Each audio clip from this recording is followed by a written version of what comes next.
Pada slide pertama ini saya akan menjelaskan tentang pengertian hukum waris. Hukum waris merupakan aturan yang mengatur perpindahan hak dan kewajiban seseorang yang telah meninggal dunia kepada ahli warisnya. Dalam hukum waris juga diatur mengenai siapa yang berhak menerima warisan, bagaimana pembagian harta dilakukan, serta kewajiban yang harus diselesaikan oleh ahli waris. Di Indonesia, sistem hukum waris bersifat pluralistik karena terdapat beberapa sistem hukum yang berlaku, yaitu hukum waris perdata, hukum waris adat, dan hukum waris Islam. Perbedaan di sistem tersebut dipengaruhi oleh budaya, agama, dan adat istiadat masyarakat. Pada slide kedua dijelaskan mengenai hukum waris perdata. Hukum waris perdata merupakan aturan hukum yang mengatur pembagian warisan berdasarkan Kitab Undang-Undang Hukum Perdata atau KUH Perdata. Tujuan sistem ini adalah memberikan kepastian hukum dan keadilan dalam pembagian warisan. Dalam pewarisan terdapat 3 unsur utama, yaitu pewaris sebagai orang yang meninggal dunia, lalu ada ahli waris sebagai pihak yang berhak menerima warisan, dan yang terakhir ada harta warisan, yaitu berupa seluruh kekayaan maupun kewajiban yang ditinggalkan pewaris. Saya akan membahas mengenai sistem hukum waris perdata.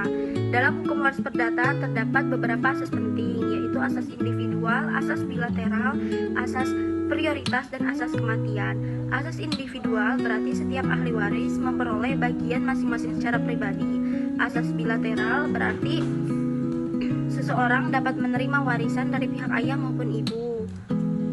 Selain itu, terdapat penggolongan ahli waris mulai dari anak dan pasangan hidup hingga keluarga garis samping. Penggolongan ini bertujuan menentukan siapa yang lebih dahulu berhak menerima warisan. Pada slide ini dijelaskan mengenai hukum waris adat. Hukum waris adat merupakan aturan tidak tertulis yang hidup dan berkembang dalam masyarakat berdasarkan adat istiadat dan kebiasaan yang turun-temurun. Berbeda dengan hukum waris perdata, hukum waris adat lebih menekankan musyawarah dan keharmonisan keluarga dalam sistem pembagian warisan. Sistem ini juga bersifat fleksibel karena disesuaikan dengan budaya dan adat yang berlaku di masing-masing daerah. Baik, pada slide selanjutnya membahas mengenai sistem pembagian warisan adat dalam hukum adat. Pembagian warisan dipengaruhi oleh sistem kekerabatan masyarakat, yaitu patrilineal, matrilineal, dan bilateral. Selain itu, terdapat beberapa bentuk pembagian warisan, yaitu sistem individual, kolektif, dan mayorat. Sistem individual membagikan harta kepada masing-masing ahli waris, sedangkan sistem kolektif menjadikan harta dimiliki bersama keluarga. Dalam sistem mayorat, sebagian besar harta diberikan kepada satu ahli waris tertentu yang biasanya diberikan kepada anak tertua.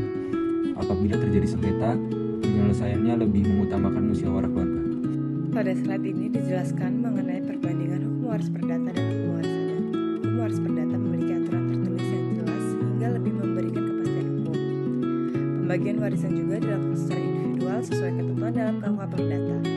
Sedangkan hukum waris adat lebih mengutamakan nilai kekeluargaan, musyawarah, dan kebiasaan masyarakat setempat.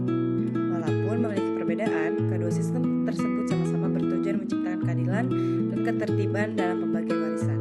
Sebagai kesimpulan, hukum waris di Indonesia terdiri dari beberapa sistem yang berlaku berdampingan, yaitu waris perdata, waris hukum adat, dan hukum waris Islam. Hukum waris perdata lebih menekankan kepastian hukum melalui aturan tertulis, sedangkan hukum waris adat lebih mengutamakan musyawarah dan nilai kekeluargaan. Kedua sistem memiliki kelebihan dan kekurangan masing-masing, namun keduanya tetap bertujuan menciptakan pembagian warisan yang adil dan menghadiri konflik antar ahli waris.